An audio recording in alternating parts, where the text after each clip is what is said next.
hutan atau isu apalah gitu ya yang pakai jam kerja memang. Kalau enggak ya agak repot. Tapi ya nggak apa-apa lah. Biasanya berapa Pak pesertanya? 30-an, 30, 20 gitu. Tapi saya ingin coba pas working hours untuk belum pernah dicoba. Oh iya Pak, ini udah live Pak.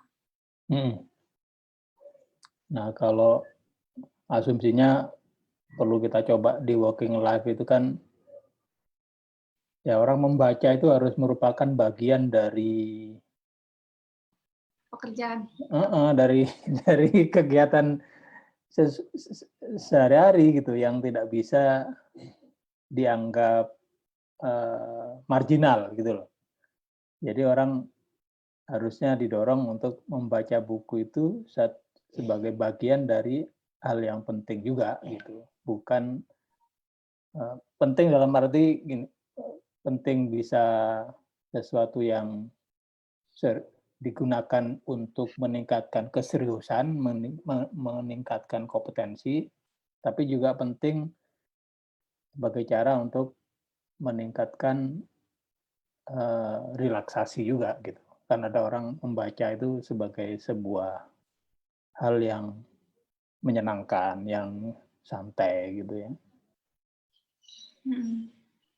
Nah makanya harus dipandang sebagai sebuah investasi, sebagai upaya yang sungguh-sungguh gitu. Sungguh-sungguh bukan berarti merentang serius gitu, enggak. Maksudnya sungguh-sungguh sebagai cara untuk meningkatkan kompetensi dan meningkatkan wawasan gitu kan. Tanggal 8 itu sebetulnya besok ya, pekan depan, tanggal 8 itu hari literasi internasional. Oh wow. Hanya wah, saya mau ngadain apa gitu ya. Bukan literasi internasional. Bukan hari literasi nasional. Hari tanggal 8 September. Ini agak gelap ya tempatku ya. Ntar aku pakai cari cahaya dulu Pak. Ini cari cahaya dulu.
Cari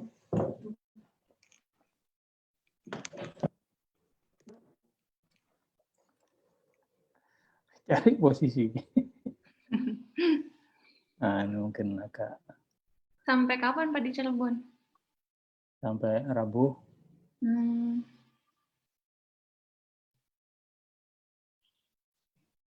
Kalau di Google Meet itu kita bisa langsung pakai background yang virtual ya. Kalau di sini harus ada background polos dulu baru bisa.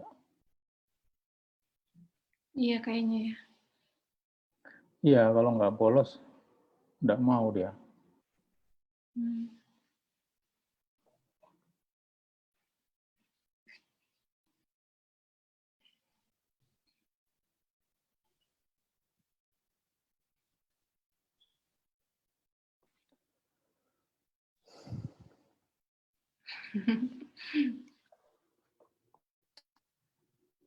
Senin kita jam berapa ya? 8:30 ya?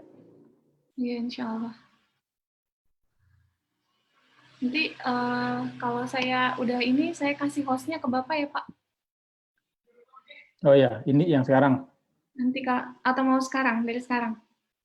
Iya, boleh. Itu ada Santi tuh. Kasih ke host Santi. Jangan Pak, saya udah jadi tamu di rumah beneran. Gila tamu, banyak banget. Oh iya, udah ke host berdua aja. Lagi ribet banget sama ponakan. Iya. Rumah organik. Oh, Bibong. Ini aja pakai handphone biar bisa santai dengerinnya. Udah saya change host. Oke. Zoom itu fiturnya banyak kayaknya ya, Hilma. Apanya Pak? Fitur. Kenapa? Maksudnya fitur, kan ada juga fitur yang kalau saya ikut beberapa kali Zoom itu ada yang mereka tidak menampakkan peserta, lalu tidak menampakkan. Jadi yang ada itu hanya chat sama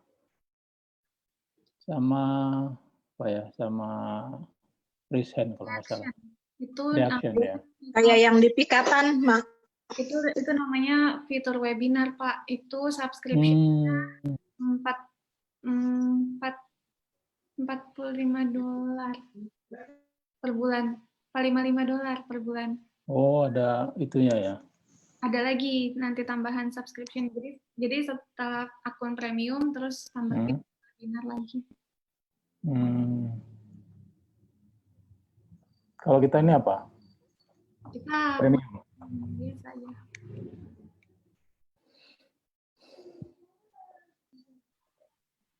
Oke.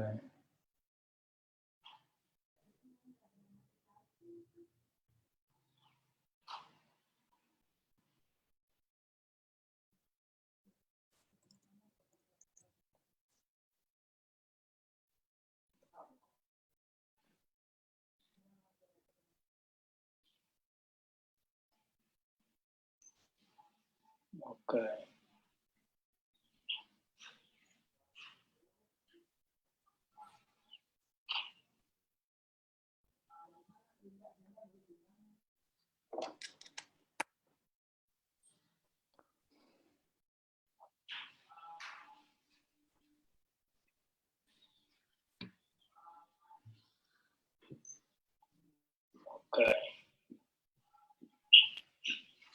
Oh, apa itu suara itu? Kok oke. Oh? Mana? Ini. Barusan. Oke. Bapak bukan? Iya kayak suara saya, tapi kok aku itu mah beberapa waktu yang lalu. Apa sinyal di sana? Apa itu suara itu? Kok oke. Loh, itu kan? Oh, astaga. Ini apa? Live Facebook. Live Facebooknya ini. Kenapa? Di saya. Iya kan, memang live Facebook. Iya, tapi saya play di sini, jadi Oh, oke. Jadi echo di sana. Ya. Oh, oke. Pantesan.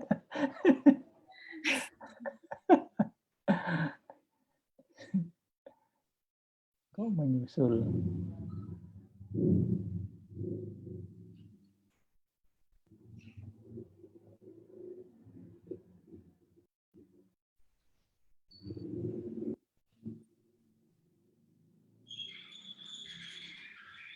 Nah, kita tunggu sampai jam berapa ini, loh? Sekarang jam berapa? Sekarang jam 3.40. Oh, udah tinggal 3.45 ya? 40 ya? 40. 3.40. Oke.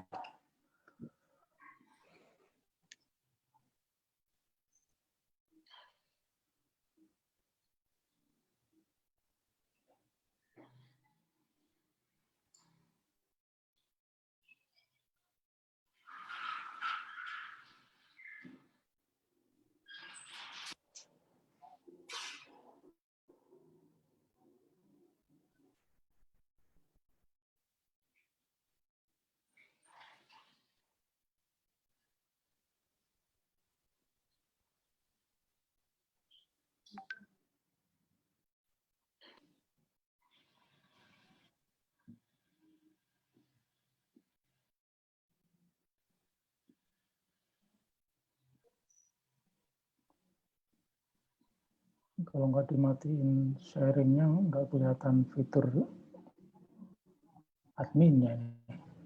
Oh ini ya.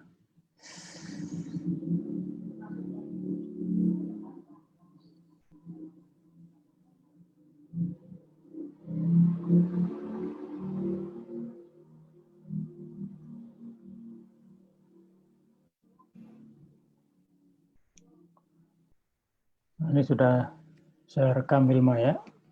Siapa? Next book yang akan kau baca apa dalam seminggu ke depan, 2 minggu ke depan? Ini, bentar saya lihat dulu. Yang sekarang lagi saya baca itu buku The Body Book. Jadi The Body Book. Ya, yang nulis artis Cameron Diaz. Tentang apa itu, The Body Book? Tapi sebenarnya dia body apa body? Body. Ya. Our body, our. Oke. Sebenarnya sama dengan buku Good Food Mood yang pernah saya share waktu itu tentang makanan, terus emotional, mental health. Jadi bagaimana makanan itu mempengaruhi mental health seseorang kayak gitu. Terus mencoba sendiri gitu kan. Tapi saya agak ke pending karena sekarang lagi lebih pengen baca bukunya mana nih.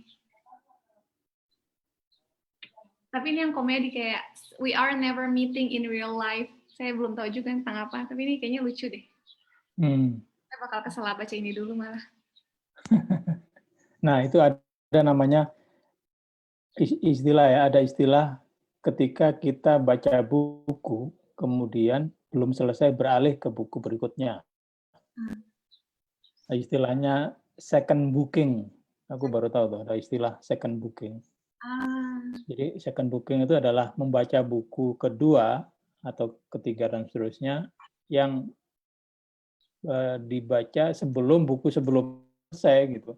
Kan seringkali begitu. Saya juga jadi semburat gitu bacanya. Begitu baca buku satu, lalu agak bosan pindah ke buku yang lain, pindah lagi ke buku yang lain gitu. Jadi nggak ada yang selesai buku yang dibaca itu.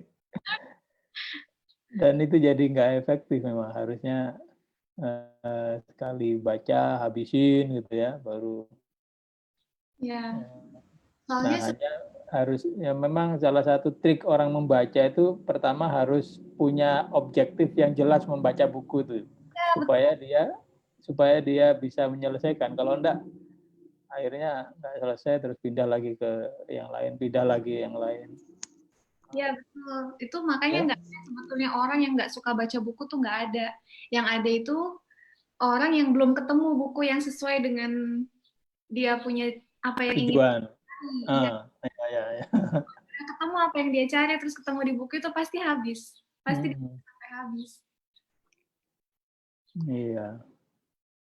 Itu persoalannya tuh. Iya. Makanya saya kan buku-buku makanan. Jadi sekarang body book ini jadi udahlah gitu. Makanya saya harus memaksakan untuk menulis setiap buku yang sudah dibaca supaya ada ada target gitu loh. Jadi setelah baca buku harus nulis apa isinya gitu supaya selalu mengingat apa yang dibaca. Karena kan kalau menulis itu saya harus bolak-balik tuh. Bolak-balik apa sih yang bab sebelumnya itu apa gitu ya. Apalagi jadinya ya. Nanti terakhir itu apa gitu. Sampai dia jadi satu catatan tentang buku itu. Nah, setelah itu baru tuh lega rasanya tuh. Kalau enggak selesai itu memang jadi apa ya baca buku itu. Kalau enggak selesai itu jadi serasa beban juga sebetulnya. Betul. Jadi kayak hutang ya. Kayak hutang. Harus dibayar. Kalau udah selesai baru lega. Iya. Nah, ini kayaknya dimasukin aja ya kawan-kawan ya.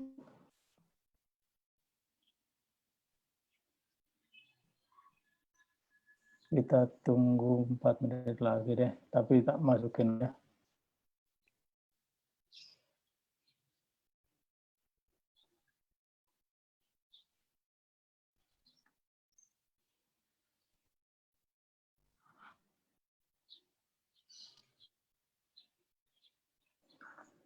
Halo Mas Ari.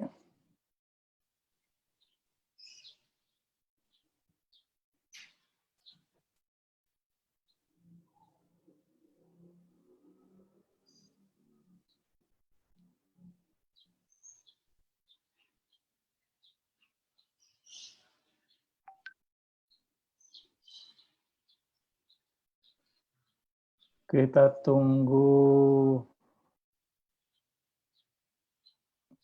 berapa 5 menit lagi deh. Ya Hilma ya. Iya boleh Pak. Saya udah sholat ini, udah enteng. Nah itu kita mulai. Ya.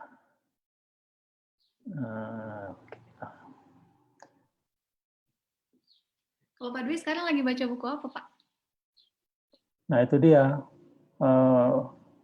Apa jangan-jangan lagi third booking lagi, bukan second lagi? Iya, udah nggak tersistematis lagi. Ada beberapa buku yang saya bercita-cita baca, tapi bacanya sedikit-sedikit Mas ini.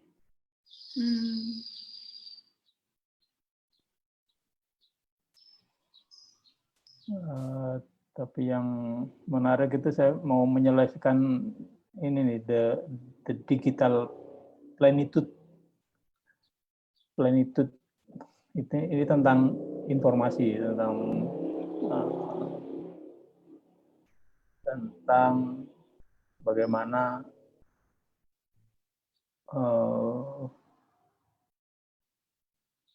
soal budaya itu tidak hanya menjadi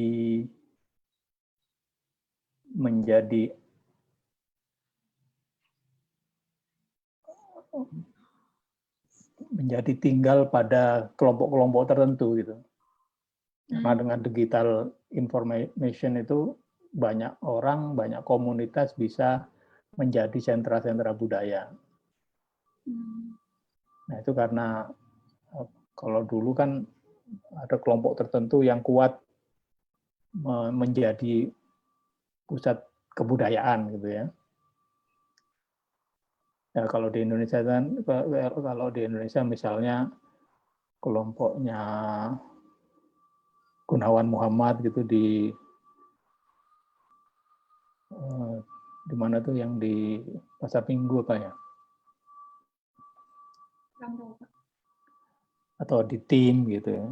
Nah, tapi sekarang dengan informasi digital ini orang bisa membuat banyak komunitas-komunitas budaya. Jadi pengembangan peradaban tidak hanya oleh elit tertentu gitu, tapi semua lapisan masyarakat bisa menciptakan aliran kebudayaan sendiri. Nah, itu ditulis oleh J. David Poulter. Tapi ya belum selesai juga.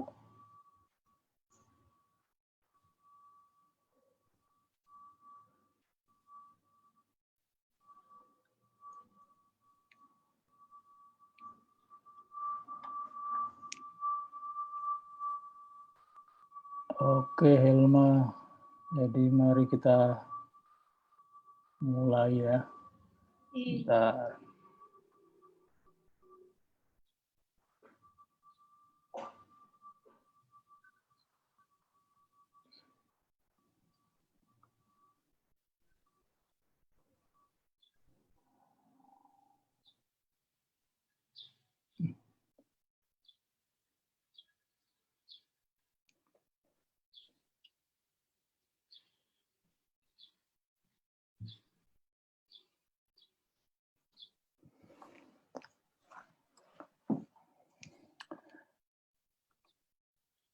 Baik, kawan-kawan sekalian, kita akan memulai juru buku edisi ke-9.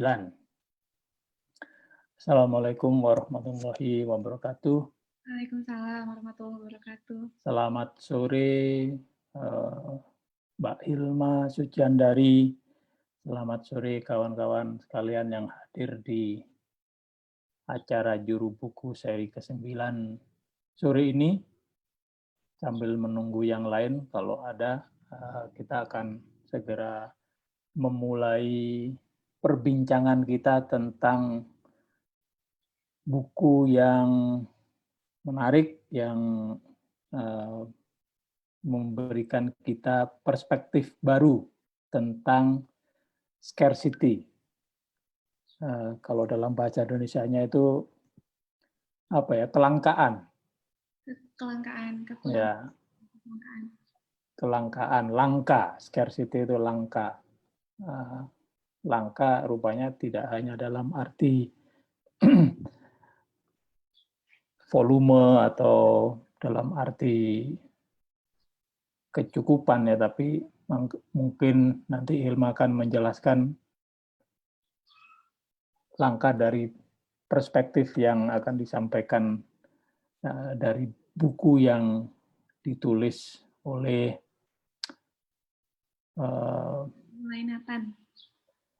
Mulay Nathan dan Shafir. Nah,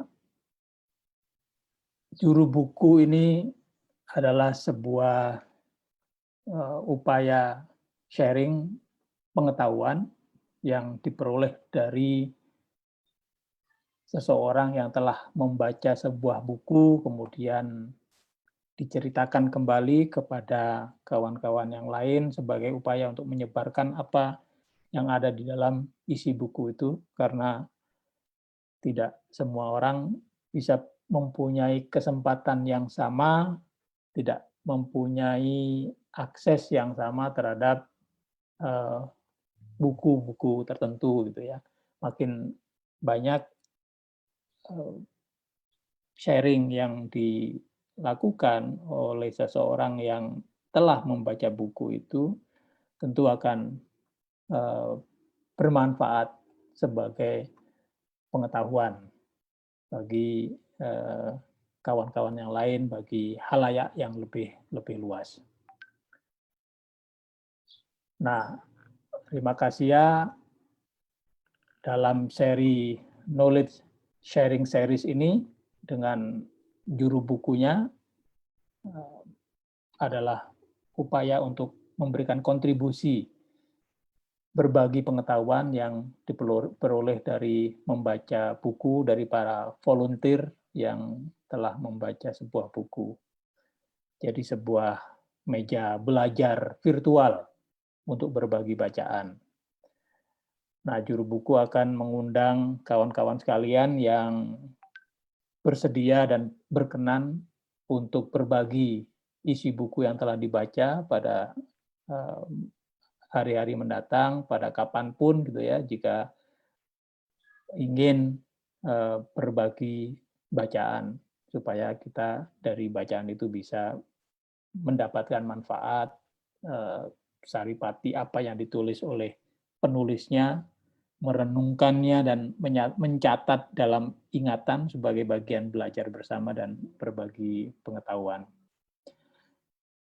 Saya Dwi Rahmat Muhtaman, host dari Terima Kasih Knowledge Sharing Series ini, juru buku, akan mengantarkan proses berbagi isi buku ini.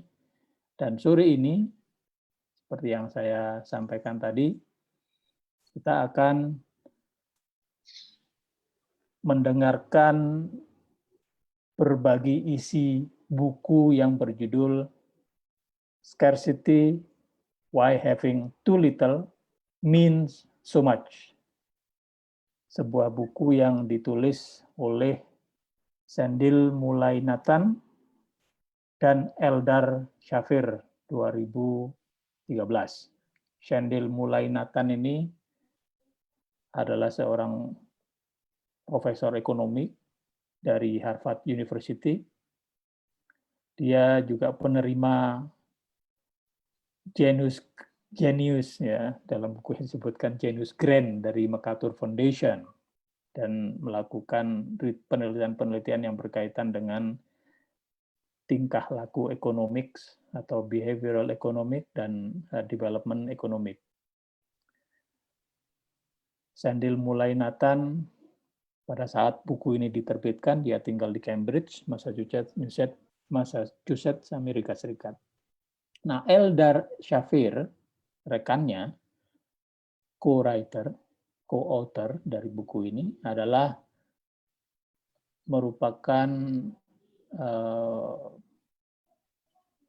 penerima dari atau dosen atau peneliti di The William Stewart Todd Professor of Psychology dan Public Affairs pada Princeton University, Amerika. Dia melakukan juga penelitian yang berkaitan dengan cognitive science, judgment dan decision making, dan behavioral economic. Dia tinggal di Princeton, New Jersey. Nah, mereka berdua ini, Sendil Mulainathan dan Eldar Shafir, itu mendirikan Ideas 42, sebuah organisasi non-profit yang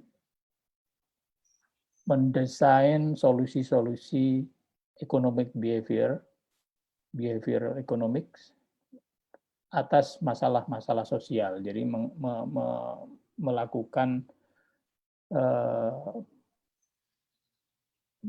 pencarian solusi sosial dengan menggunakan behavioral economic. Buku Scarcity sore ini akan diceritakan oleh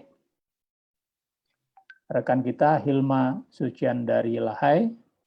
Ya. Hilma adalah seorang pejalan, pengembara ya, yang senang bepergian untuk urusan baik pekerjaan maupun tamasya, karena di sela-sela kegiatan yang serius bekerja maupun kegiatan yang happy gitu.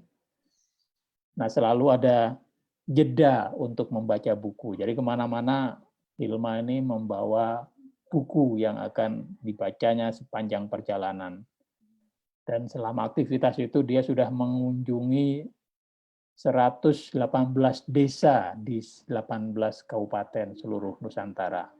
Wah, ini luar biasa tamu kita sore ini. Dan saat ini Hilma mengelola event-event virtual untuk berbagi ilmu, pengalaman, dan berjejaring. Hilma adalah konsultan di Rimak Asia Consulting yang ada di Bogor. Buku Scarcity merupakan buku yang banyak diapresiasi oleh banyak orang, banyak lembaga, banyak pengamat juga. Misalnya oleh seorang akademi atau akademi politik, ilmu-ilmu politik, Cass Sunstein. Dia menulis di The New York Review of Books. Dia bilang buku ini termasuk buku yang mencerahkan, extraordinarily illuminating. Penulis telah membuat satu kontribusi penting, baru, dan sangat kreatif dalam memaparkan ide-idenya tentang scarcity. Kemudian ada juga apresiasi yang ditulis oleh Samantha Power di The Wall Street Journal. Dia menyatakan scarcity offers groundbreaking insights into the effects of poverty on cognition and our ability to make choices about our life. Lebih jelasnya, kita akan mendengarkan cerita scarcity ini dari Hilma. Ya. Hilma, please, your floor now. Oke. Terima kasih banyak pengantarnya Pak Dwi. Assalamualaikum warahmatullahi wabarakatuh. Selamat sore rekan-rekan semua yang hadir. Terima kasih sudah menyediakan waktu untuk sharing dengan tentang buku Scarcity ini.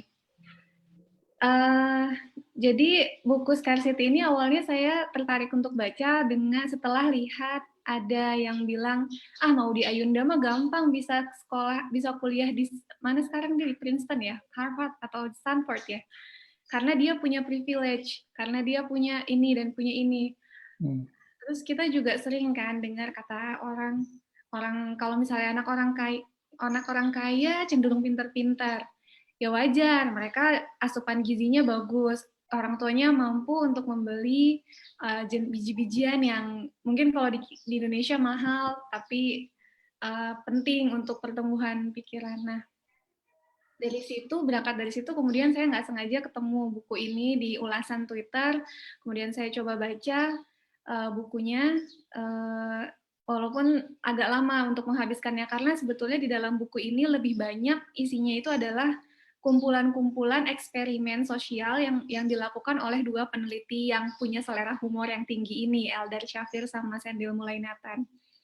Nah, jadi sebetulnya yang bikin banyak isi dalam buku ini adalah serangkaian penelitian yang sudah mereka lakukan kepada banyak sekali orang untuk membuktikan teori bahwa kenapa orang kalau dia punya penghasilan rendah atau dia memiliki kekurangan atau kelangkaan dalam satu atau beberapa sumber daya yang dia miliki, itu akan cenderung seperti itu terus hidupnya.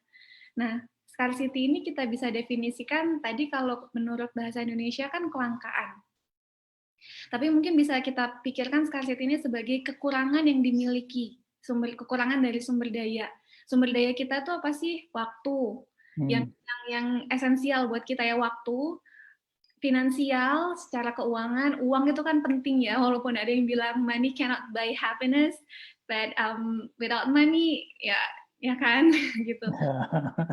Susah juga hidup kita kalau tanpa uang. Bisa dipukir itu, uang, waktu, kasih sayang juga bisa, loneliness itu juga bisa disebut sebagai scarcity, karena dia akan resources, ya. Nah, itu juga resource. Fuel untuk bahan bakar supaya happy. Karena konsekuensi dari scarcity ini adalah unhappiness. Nah, Jadi kalau misalnya seseorang itu memiliki kelangkaan atau kekurangan dari salah satu atau beberapa aspek yang tadi disebutkan, otaknya itu akan cenderung terus-menerus memikirkan tentang hal itu, gitu.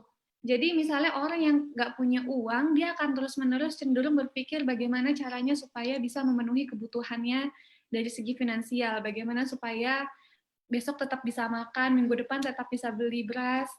Orang yang lonely terus-menerus berusaha untuk bagaimana supaya dia punya teman, bagaimana supaya orang itu tetap mau berada di dekat dia, yang kemudian malah membuat otaknya jadi tidak bisa berkreasi lebih banyak, seperti itu. Nah, hanya memikirkan itu ya, memikirkan apa yang dia anggap kurang.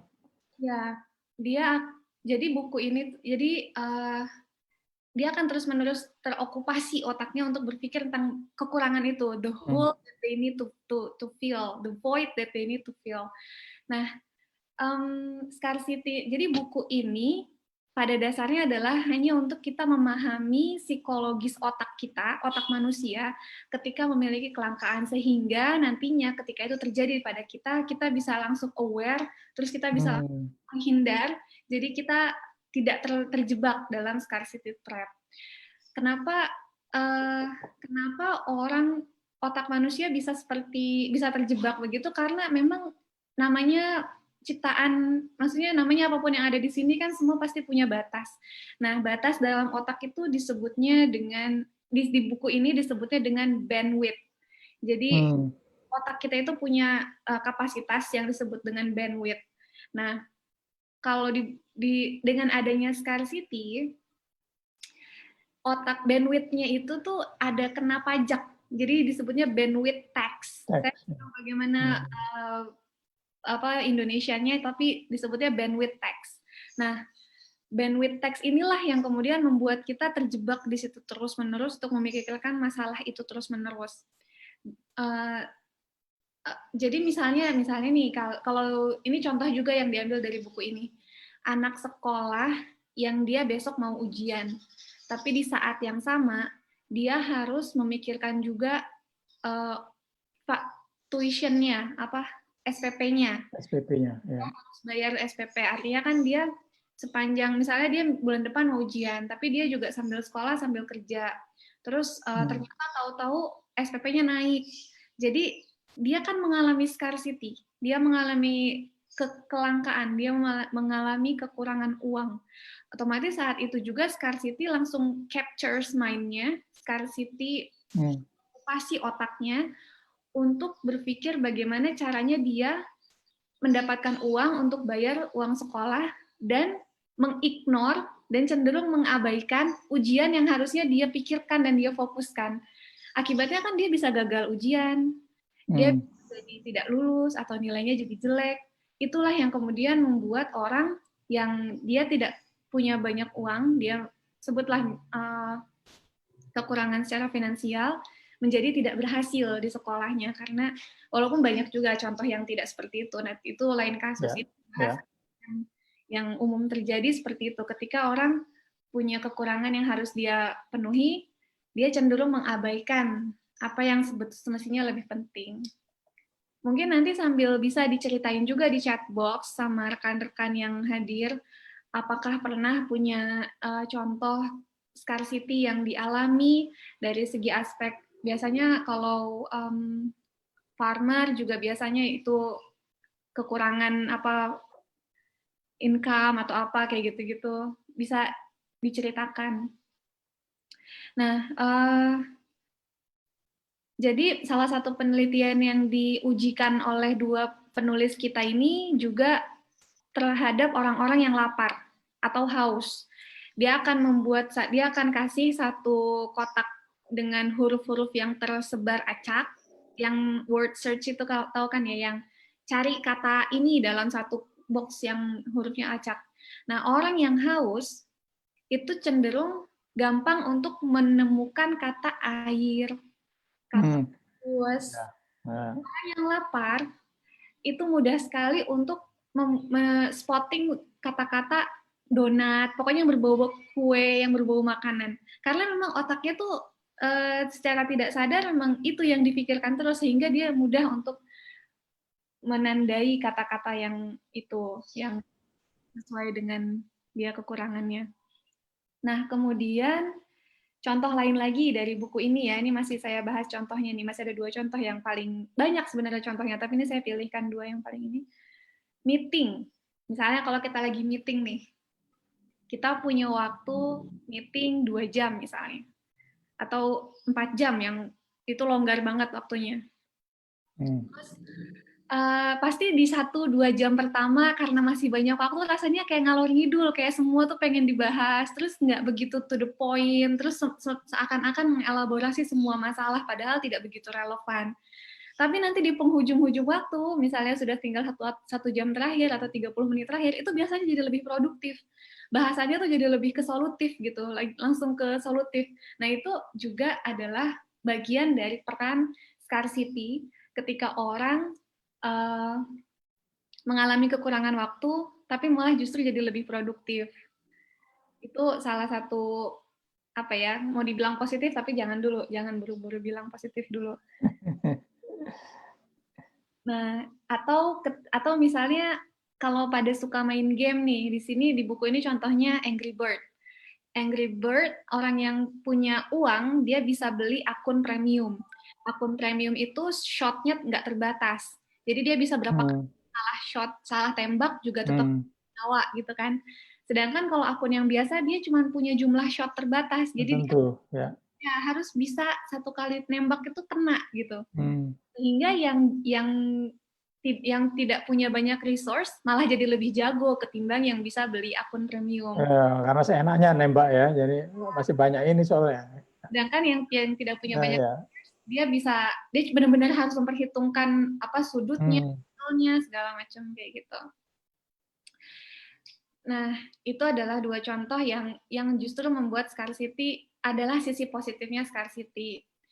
Tapi satu hal yang paling krusial adalah kalau itu dibiasakan, scarcity itu akan cenderung membuat seseorang itu kurang memperhatikan satu hal yang penting walaupun tidak urgent, yaitu planning. Sedangkan bisa keluar dari jebakan scarcity itu mau dibutuhkan planning. Planning itu impossible kalau otak kita sedang tercapture oleh scarcity. Sehingga itu adalah harga yang harus dibayar ketika seseorang membiasakan untuk berada di dalam kondisi kekurangan itu. Dia tidak bisa planning. Kalau di sini disebutnya, di buku ini disebutnya cenderung myopic. Jadi rabun jauh. Jadi tidak bisa melihat ke depan. Gitu. Nah, lalu padahal untuk menghindari scarcity itu harus direncanakan memang. Nah, adakah contoh yang sudah bisa dibahas pengalaman dari Mbak Cecilia ya? Nah, ini dari Mbak Cecilia nih yang menarik nih. Disebutkan pengalaman saya tentang scarcity, situasi di mana seseorang itu ingin mengalami sesuatu yang di luar dirinya. Dia disampaikan pengalaman anak Mbak Cecilia sekarang misalnya dalam kondisi nyaman gitu pada comfortable zone, tapi justru dia ingin sesuatu yang baru yang di luar mainstream gitu. Nah, ini gimana Hilma? Ya, jadi ya itu dia tadi memang harus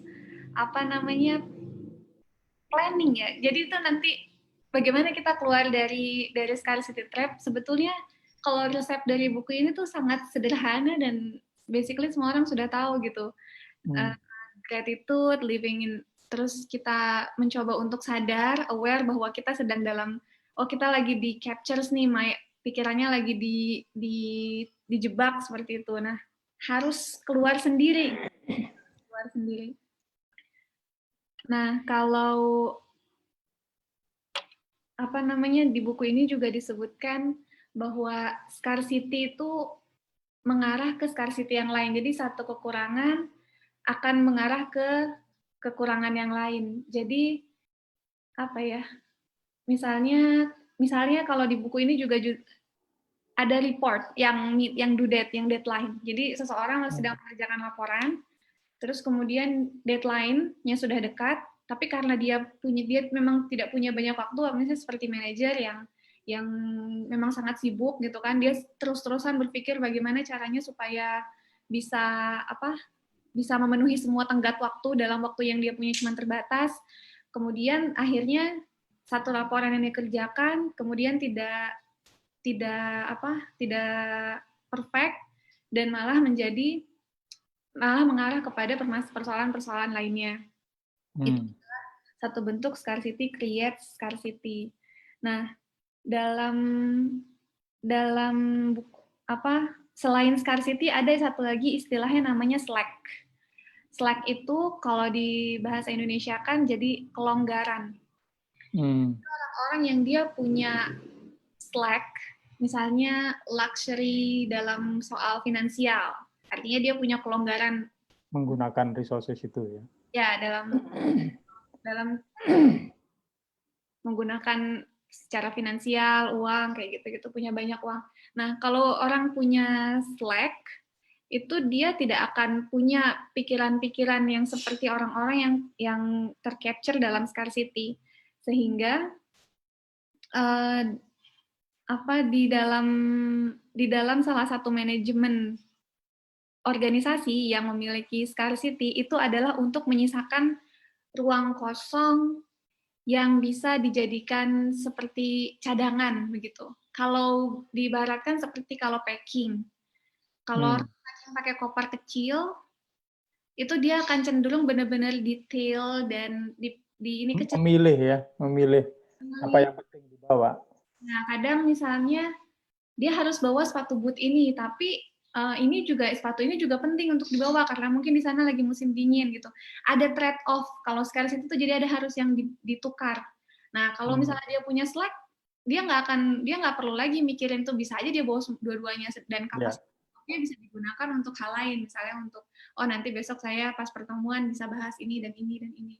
Jadi salah satunya adalah dengan menyediakan slack tadi. Slack, ya, menyediakan ruang. Jadi sebisa mungkin untuk kita selalu bisa menyediakan ruang dalam segala aspek resources yang kita punya. Dalam arti waktu, berarti misalnya menyediakan secara khusus 1 hari untuk nggak ngapa-ngapain, misalnya.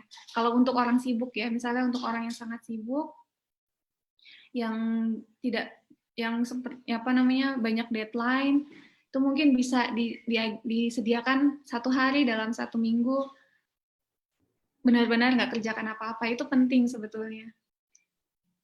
Oh, jadi si mulai Nathan tadi juga menyebutkan itu ya, bahwa perlu ada satu katakanlah jeda gitu ya, yang bisa disebut sebagai apa tadi, slack ya. Nah, di mana dengan jeda itu kita bisa memikirkan sesuatu yang berbeda gitu ya, memikirkan sesuatu yang lain dari kesibukan biasanya.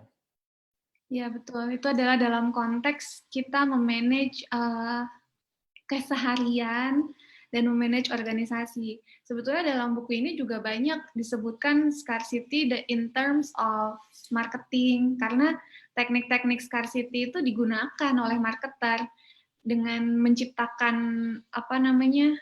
kekurangan di dalam otak kita. Jadi misalnya seolah-olah dibilang harga diskon potongan 20.000 tapi cuma berlaku dalam 20 menit. Dia menciptakan scarcity ke kita itu. Terus harga naik. Itu kan efek-efek psikologis yang kemudian bikin kita jadi terburu-buru dan memutuskan tanpa banyak pertimbangan gitu. Nah, apakah itu juga bisa disebut sebagai kalau Mbak Sisilia Srihadi tadi menuliskan sebagai depresi kecil gitu. Orang dipaksa dengan waktu tertentu menggunakan resources-nya dan jadi ya stres juga kan ini saya limited resources tapi waktu yang disediakan untuk memutuskan sangat pendek gitu. Jadi stres juga mau ngambil keputusan. Atau gimana? Bisakah scarcity ini bisa diartikan juga sebagai sebuah depresi kecil? Ya, kalau itu saya nggak bisa bilang, Pak, kan Mbak Cecilia, karena kan depresi itu kan juga satu diagnosa medis ya, dan di buku ini juga nggak ada disebutkan gitu apakah ini disebut depresi atau bukan. Tapi yang jelas memang ini adalah sesuatu yang mengurangi kapasitas otak manusia sehingga membuat dia cenderung tidak produktif. Sehingga membuat orang yang tadinya tidak punya banyak resources, misalnya dia miskin, cenderung tidak bisa berkembang kalau terus-terusan berada di situ. Sehingga dari buku ini tuh supaya kita bisa aware bahwa kalau kita sedang berada dalam itu, oke lah misalnya kita punya uang, tapi kita nggak punya waktu. Coba supaya kita lebih sadar untuk menyisakan waktu bahwa oke, sekarang ini kita sedang dalam state of scarcity in terms of time. Berarti memberi jedanya adalah dari segi waktu. Kayak gitu. Nah, satu juga yang jadi penutup di buku untuk jadi satu solusi yang ditawarkan adalah ketika satu rumah sakit itu dia punya jumlah kasus surgery banyak banget dalam satu hari. Jadi operasi bedah itu banyak sekali yang sangat crowded tapi tidak tertampung. Jadi benar-benar yang banyak pasien yang akhirnya tidak tertolong kayak gitu-gitu. Dan makin ke sini karena tenaga medisnya kewalahan, semakin tumpul lah itunya juga, pelayanannya juga, karena kan mereka sangat sibuk dan benar-benar tidak kamar juga tidak terakomodir. Terus satu manajernya kemudian memberi solusi dengan menyisakan satu kamar kosong, satu kamar itu hanya benar-benar dipakai untuk yang kondisi gawat darurat yang super urgent. Jadi instead of dia menambah kamar, dia malah mengosongkan satu kamar yang hanya dipakai untuk kasus urgent saja. Dan itu justru malah jadi apa istilahnya ya, meningkatkan produktivitas dari si rumah sakit tersebut. Karena rumah sakit menghindari menggunakannya ya. Ya, karena selalu ada satu ruang kosong untuk urgent case gitu. Jadi si urgent case ini kalau ada yang urgent itu kan biasanya tenaga medisnya juga effortnya ekstra kan. Tapi kamarnya tuh biasanya kalau udah effortnya ekstra, kamarnya nggak ada, itu kan jadi menimbulkan keriuhan tersendiri ya kan, jadi riuh gitu. Tapi kalau misalnya dia urgent tapi ada kamarnya, itu jadi menyelesaikan satu problem tuh udah selesai seperti itu. Itu adalah contoh untuk menyisakan ruang, menyisakan jeda dalam the world yang sangat-sangat penuh dengan kekurangan dan busy. Sebenarnya disebutkan soal parenting sih, soal kemiskinan. Saya kutip di sini sebutannya kalau untuk parenting itu, sebentar.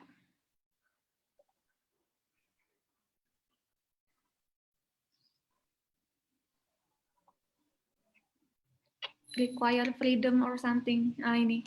Being a good parent requires many things, but most of all it requires freedom of mind. Gitu. Artinya ini saya share di chat box. Jadi kalau misalnya parenting kan juga tricky ya, maksudnya masalahnya ada terus, anak nggak mau ini, nggak mau makan, nggak mau belajar, nggak maunya main terus, gitu. Tapi kalau misalnya menyediakan some slack, jeda atau ruang di dalam untuk pause sebentar, bisa jadi itu bisa membantu salah satunya. Ini agak sejalan juga ya dengan slow movement yang dikembangkan oleh beberapa orang di dunia ini ya, untuk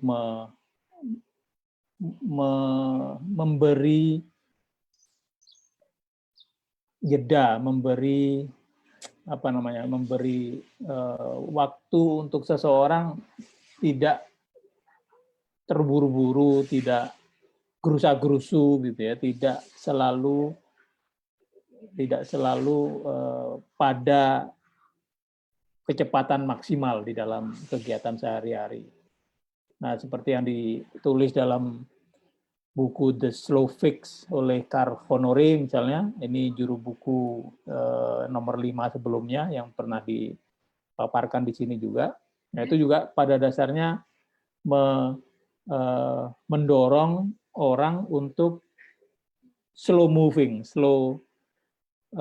slow dalam kegiatan dan melakukan refleksi secara periodik gitu. Tidak, kan orang sekarang cenderung melangkah dengan kecepatan yang luar biasa hektiknya, sehingga bunga di samping yang dia lewati itu tidak terasa harumnya gitu, tidak terasa keindahannya, karena dia tidak bisa menikmati apa yang ada di sepanjang perjalanan gitu. Dia yang penting dia nyampe secepat-cepatnya dan bisa mendapatkan dengan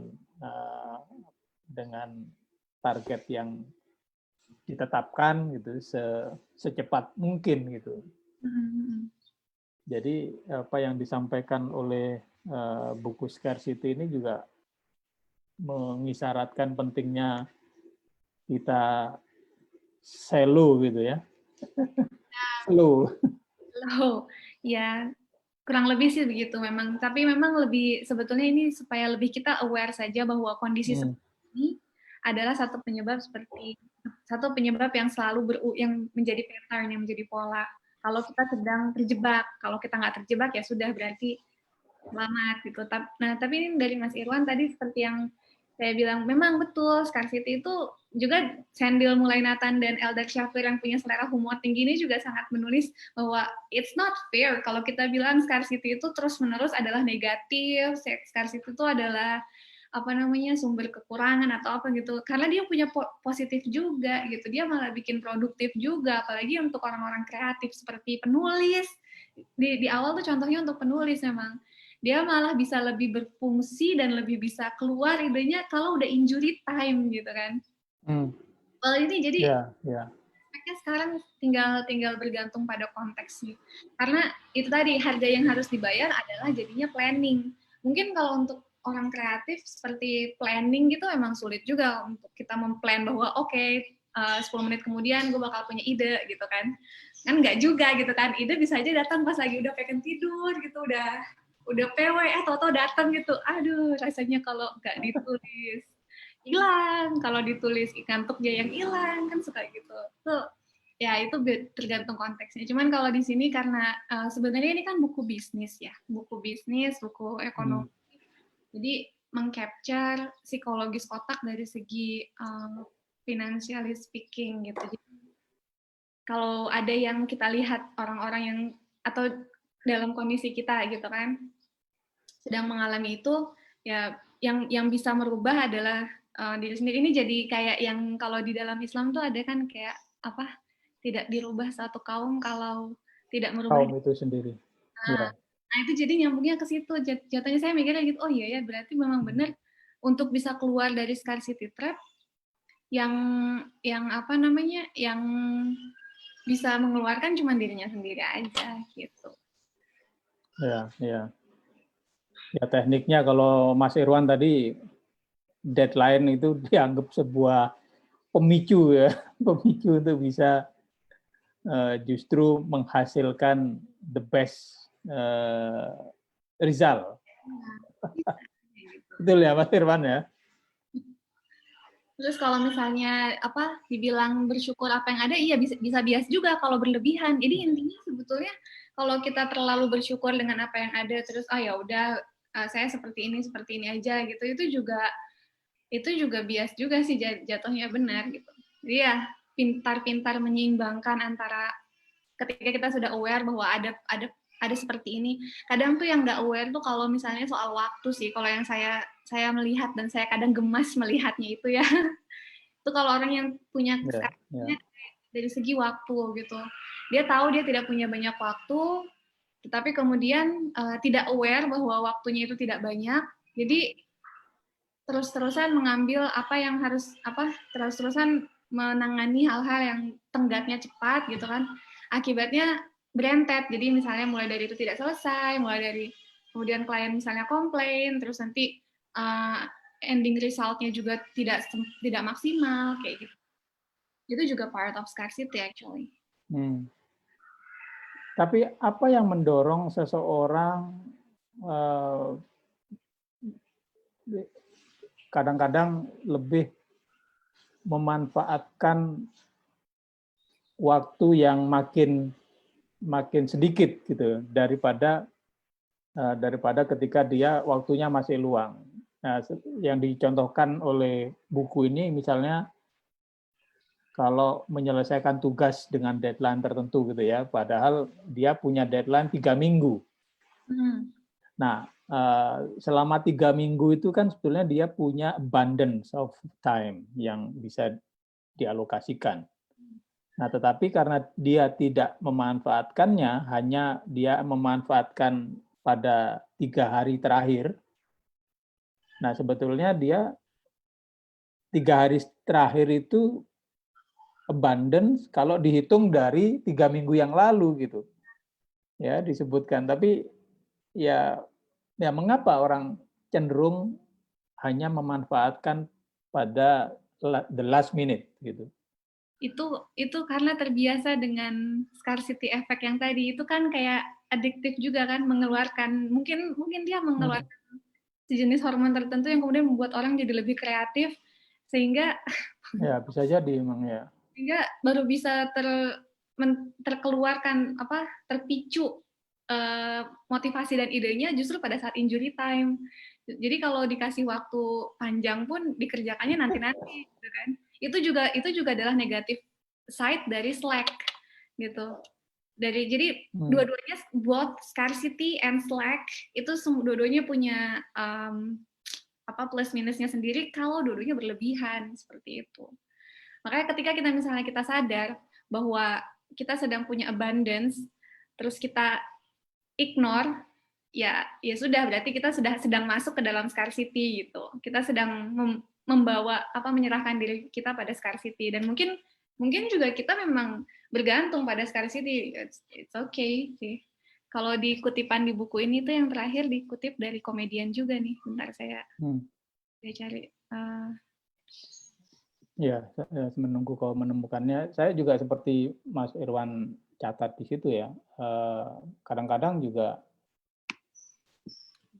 menyelesaikan pekerjaan itu the last minute juga gitu. Dan itu bisa gitu.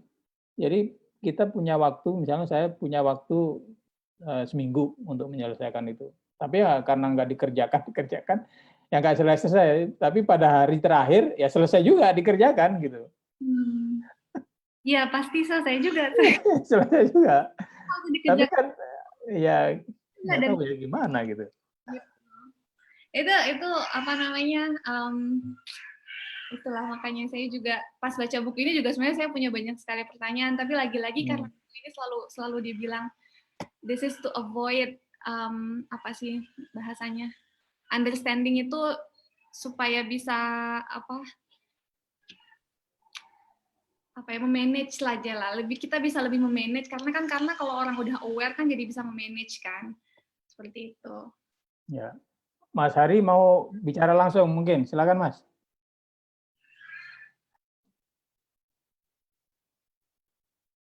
Negara oh ya Mbak, ini menarik sekali. Tadi scarcity ya memang ini kalau saya perhatikan memang ada yang bisa lolos dari scarcity, ada yang mungkin banyak juga yang belum bisa lolos. Itu ya kita banyak yang terjebak juga masih di scarcity. Sementara di bagian lain sudah berusaha menolongkan gitu dari scarcity ini, tapi ya ini belum nyambung. Karena ada pengaruh di pola pikir, kebudayaan, terus pendidikan sih kalau sama-sama tinggi, tapi kalau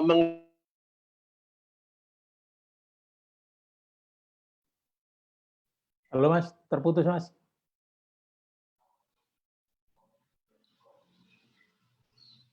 Halo Mas Hari. Misalkan orang tua saya ngurus SPP saya gitu kan, sekarang oke lah saya giliran ngurus SPP anak saya. Tapi kadang-kadang kita bisa jatuh lebih lagi, ingin cucu juga harus terpaksa di support karena kita juga makin pendidikan makin susah ya, terutama perguruan tinggi, jadi ya kejebak di situ. Dan apalagi kalau yang mandiri kan mahal banget ya. Itu aja. Jadi ya bagus sekali sih, tapi ini perlu mungkin secara kolektif kita perlu mengelola skarsitas supaya jangan makin lama makin lebar. Itu aja. Terima kasih banyak. Bagus sekali. Makasih Mas Hari. Ya, itu mengelola scarcity jangan sampai makin lama makin banyak scarcity-nya itu, Wilma. Itu penting itu, Wilma. Kalau di sini memang nggak, karena saya bicaranya kan based on this book ya, memang nggak disebutkan dari segi finansial keluarnya bagaimana, kecuali memang membahas tentang poverty gitu. Selain dari solusinya tuh selain dari menggeser mindset gitu kan, menggeser mindset juga gampang dibilang gitu kan, tapi kan secara praktek ya susah juga gitu. Benar kan? Nah, dalam buku ini juga disebutkan bahwa satu orang yang punya kekayaan, kemakmuran yang banyak, pasti akan mempunyai keinginan yang banyak juga ya. Dan tetapi pada saat yang sama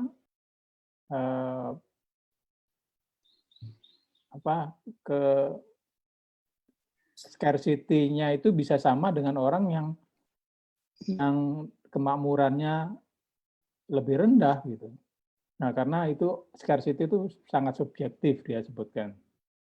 Jadi orang yang kaya mempunyai keinginan yang banyak, mungkin mempunyai scarcity yang sama dengan orang yang tidak makmur gitu. Orang yang kaya?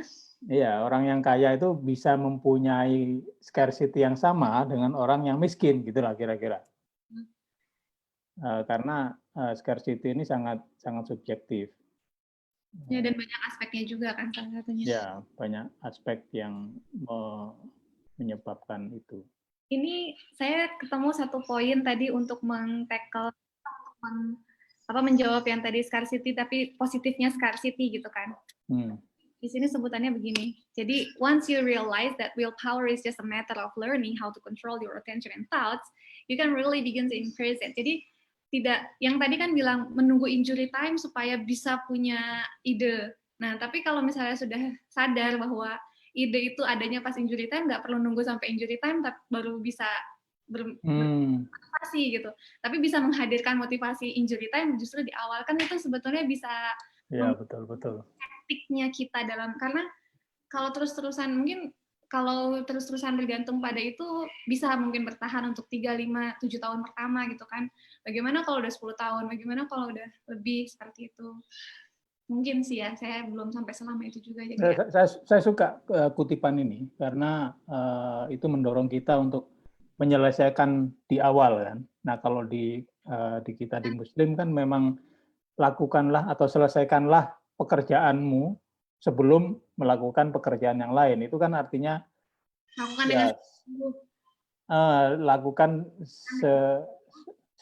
seawal mungkin gitu ya.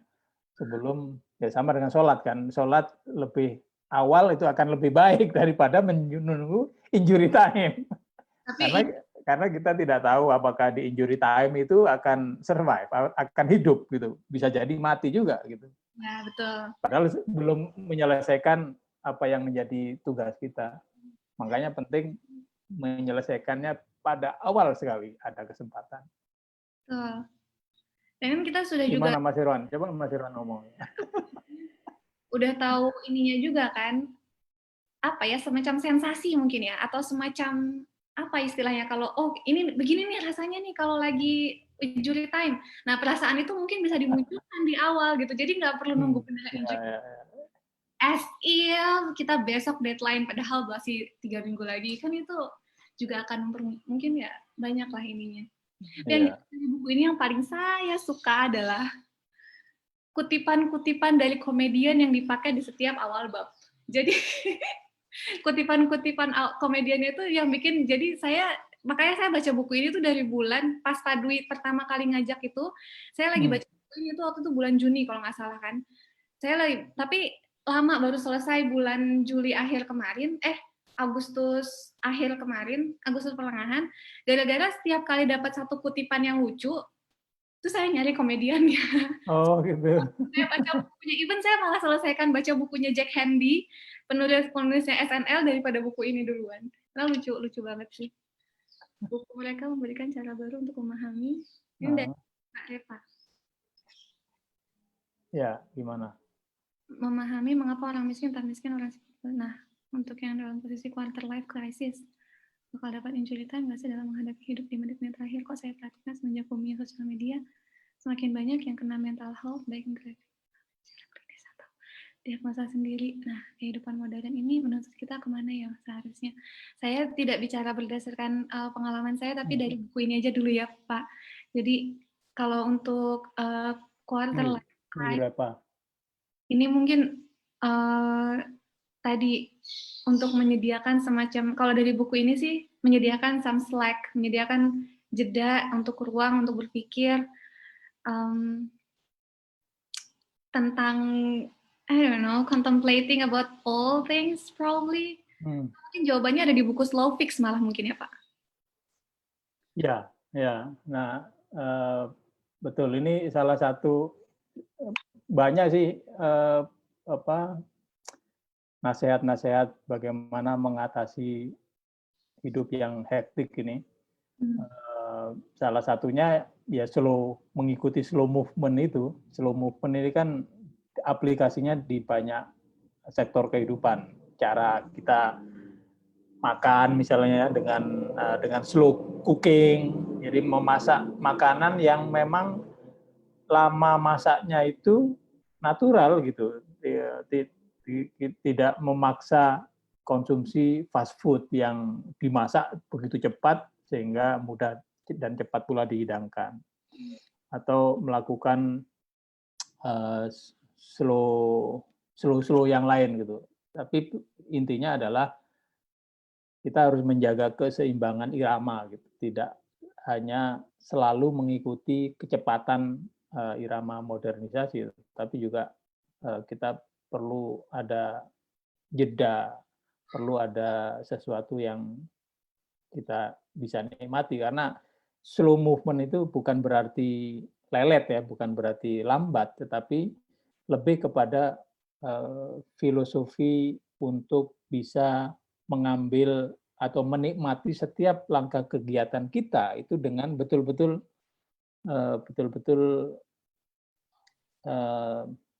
terasa kita menikmatinya. Sama dengan misalnya cara lain kalau di Jepang itu adalah menikmati kesendirian di hutan, ya, menikmati aroma pohon-pohon. Nah, itu sebuah cara untuk bisa kita melepaskan diri dari rutinitas kesibukan yang luar biasa. Ya, tapi kalau dari Bu Repa Kustipia, saya sarankan sih sebetulnya kalau mental health diagnosa sendiri ya, kalau bisa jangan diagnosa sendiri ya kalau soal mental health, soalnya itu kan bahaya juga. Jadi itu juga jadi maksudnya scarcity nantinya. Jadi berpikir bahwa kita punya kekurangan secara itu, padahal mungkin secara mental health gitu kan, padahal mungkin tidak gitu kan. Tapi karena sudah terlanjur berpikir seperti itu, jadi akhirnya beneran jadi. Nah, pada bagian 3 buku ini, Hilma, tentang designing for scarcity, itu juga menarik ya, terutama nomor 9 dan 10, managing scarcity in organization. Dan yang ke-10 itu scarcity in everyday life. Tadi kau menyebut banyak hal mengenai scarcity in everyday life. Nah, kalau di managing scarcity in organization di kantor itu gimana? bisa sharing bentar. Apa nih di kantor? Tapi kalau di buku ini kan yang ininya surgical room tadi yang saya jelaskan. Contoh dari managing organization-nya itu dari yang diambil contohnya dari ruang bedah yang disisakan 1 kosong hanya khusus untuk bedah urgent yang kemudian meningkatkan produktivitas dan pelayanannya sampai 7-11% dalam jumlah bedah per tahun. Itu ya. Jadi mungkin kalau dalam konteks organisasi ya itu tadi misalnya yang terlalu sibuk ya dijedakan begitu kan. Kalau di istilah kita agak serem ya grounded, tapi it's not grounded, but dijedakan gitu, diberikan dia slack. Jadi atau disisakan 1 orang yang hanya khusus untuk melakukan hal-hal yang urgent. Jadi kalau ada super urgent baru dia turun seperti itu. Itu kan juga termasuk slack. Ya.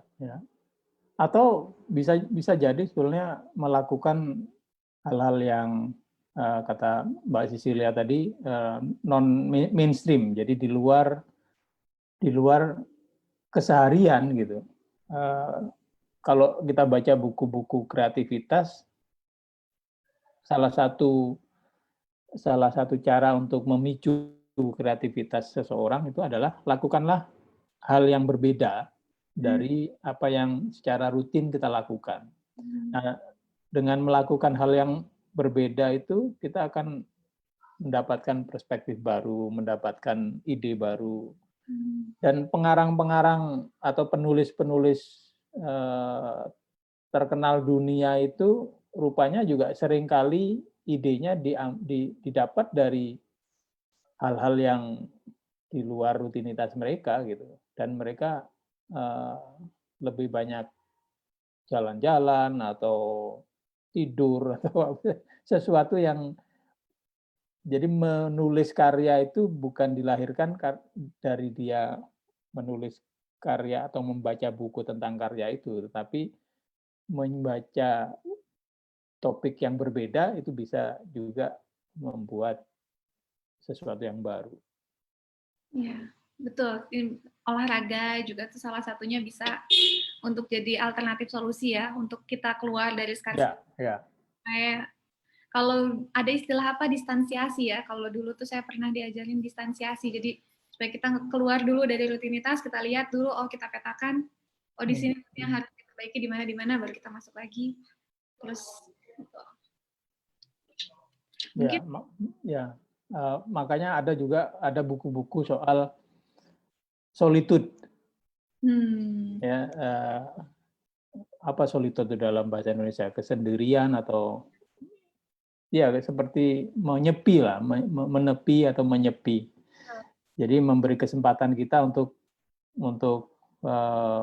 menjauh dari keramaian, merefleksi diri, kemudian melakukan dialog dengan diri sendiri. Itu sesuatu yang penting juga dilakukan gitu ya. Iya, itu. Silakan kawan-kawan kalau ada yang mau bicara langsung boleh.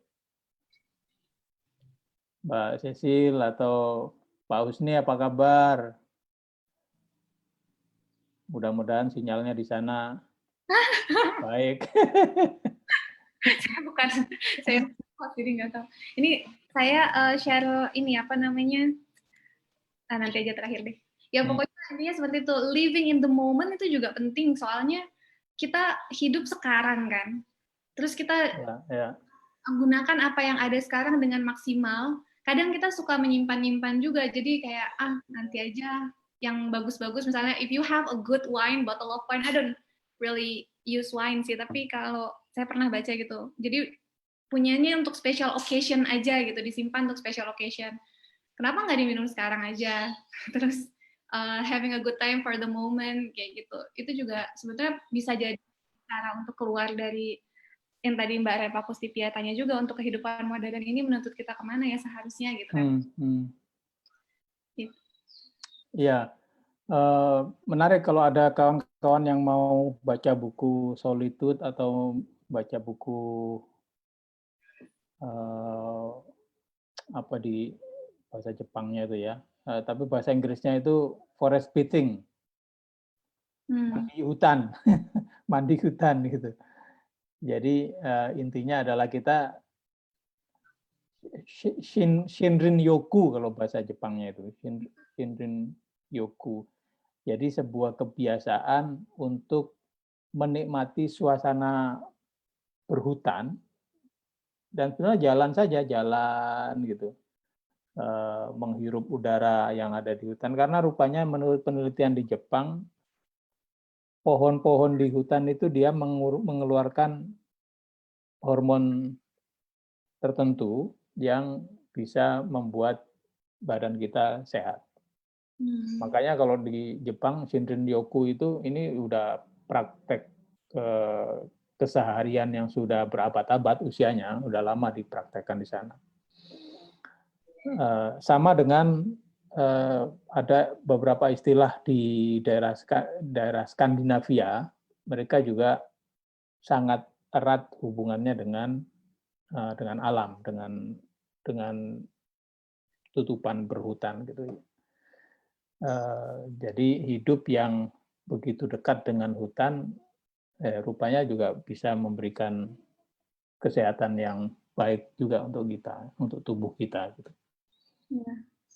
Itu padahal simple ya, nature gitu kan, yang harusnya free, tapi makin kesini makin sulit diakses dan makin precious gitu ya.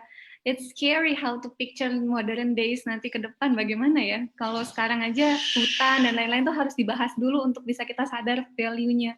Padahal itu sebenarnya cuma harusnya bisa kita tahu ya. Iya, dan kita cenderung juga tidak menilai hutan dalam value yang lain gitu. Kita terjebak pada melihat hutan sebagai tubuh pohon yang dimanfaatkan, dan juga ya sekarang kan banyak non-timber forest product gitu.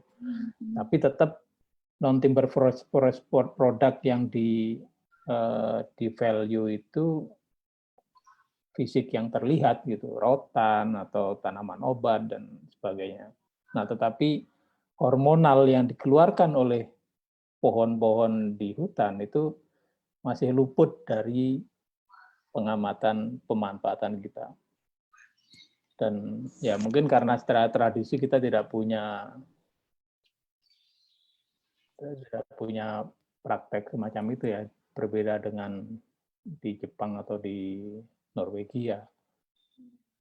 Nah, jadi sebetulnya kurang lebih sharing, kalau dari buku Scarcity ini banyak sebetulnya aspeknya juga, yang dari bisnis, marketer, poverty gitu. Cuman saya tahu ini kita cuma 1 jam, jadi yang bisa relate dengan setiap orang dan bisa mungkin dipraktekkan di pekerjaan atau di keseharian masing-masing kalau ternyata sedang menghadapi itu gitu. Kalau tidak menghadapi ya syukur alhamdulillah gitu kan.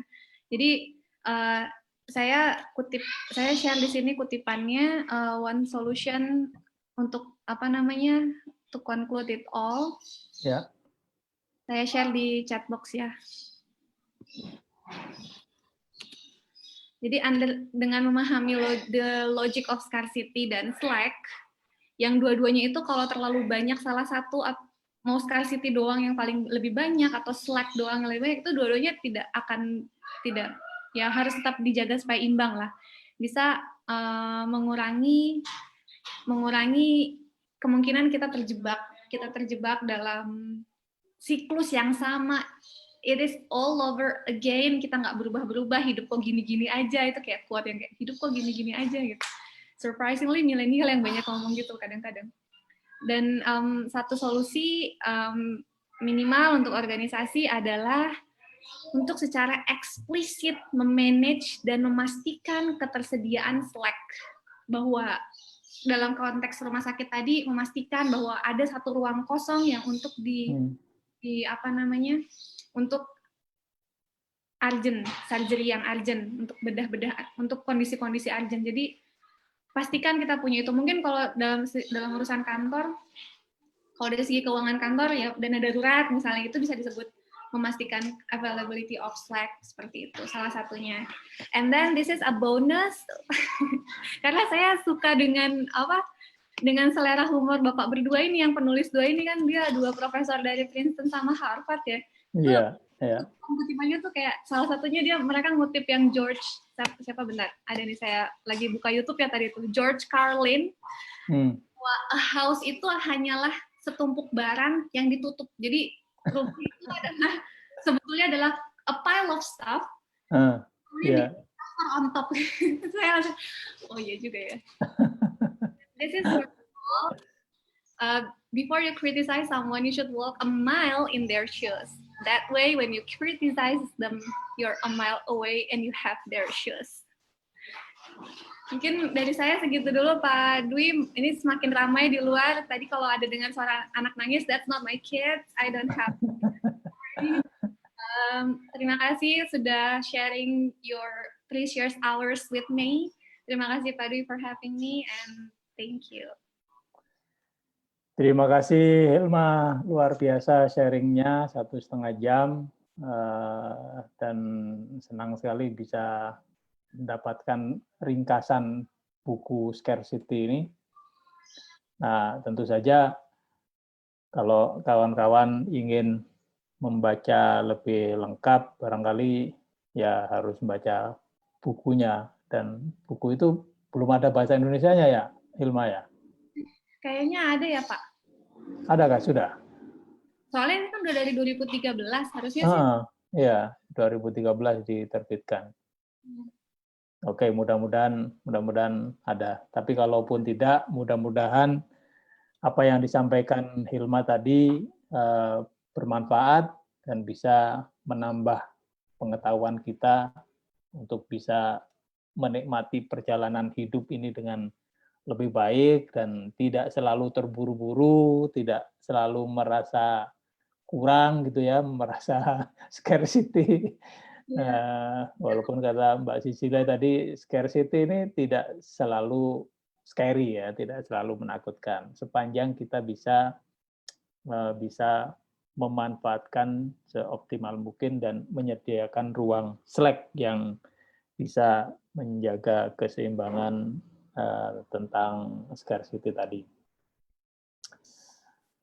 Oke, baik, sekali lagi saya ucapkan terima kasih Hilma, terima kasih kawan-kawan sekalian atas bergabungnya dengan meja belajar juru buku ini.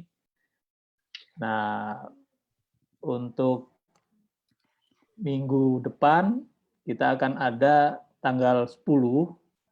Tanggal 10 ini akan menghadirkan penulis buku Road to Java Coffee.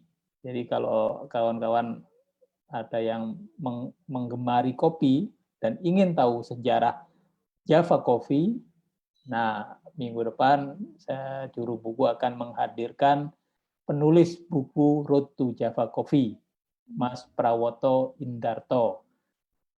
Mas Prawoto nanti juga akan didampingi oleh pemilik Cafe Ranin, Mas Tejo, dan juga ada barista yang akan juga terlibat dalam berbagi tentang buku Road to Java Coffee ini. 10 September Kamis jam 7.30, jamnya malam. Itu untuk program minggu depan.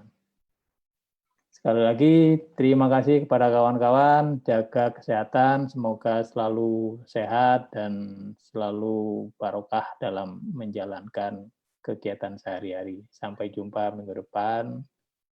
Assalamualaikum warahmatullahi wabarakatuh. Selamat sore ya kawan-kawan. Thank you. Ini foto sudah saya foto tadi. Terima kasih Pak Dwi for having me. Ya, terima kasih Hilma. Sampai jumpa lagi.